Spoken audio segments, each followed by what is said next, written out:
તાપી જિલ્લાથી સમાચાર national highway ઉપર પાણી ભરાઈ ગયા છે। ભારે વરસાદથી નેશનલ હાઈવે જળબંબાકારની સ્થિતિમાં મુકાઈ ગયો છે કેમ કે પાણી આખા રસ્તા ઉપર ફરી વળ્યા છે। ટ્રાફિક જામની સ્થિતિ સર્જાઈ। સોનગઢ સુરત હાઈવે ઉપર પાણી ભરાઈ જતા સમસ્યા વધી છે। નેશનલ હાઈવે નંબર 53 ઉપર લાંબો ટ્રાફિક જામ। આપ દ્રશ્યમાં પણ જોઈ શકો છો કે લોકો કઈ હદની મુશ્કેલી સહન કરી રહ્યા છે કેમ કે दूर दूर सुधी वाहनों लांबी लाइन जोवा मळी रही है अने तेना कारणे कलाको सुधी वाहन चालको आ ट्राफिक जाम में फसाई गया है।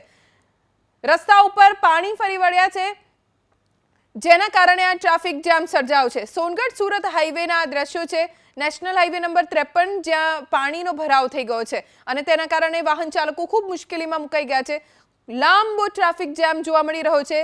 गाड़ीओनी कतार जोवा मळी रही छे अने કેટલાક લોકોએ પોતાની ગાડી સાઈડમાં પાર્ક કરી દીધી છે કેમ કે ટ્રાફિક જામની સ્થિતિ અહીંયા ઘણા કલાકોથી છે જેના કારણે લોકોએ ગાડી સાઈડમાં પાર્ક કરી દીધી છે કેમ કે થોડીક પણ ગાડી આગળ નથી વધી રહી।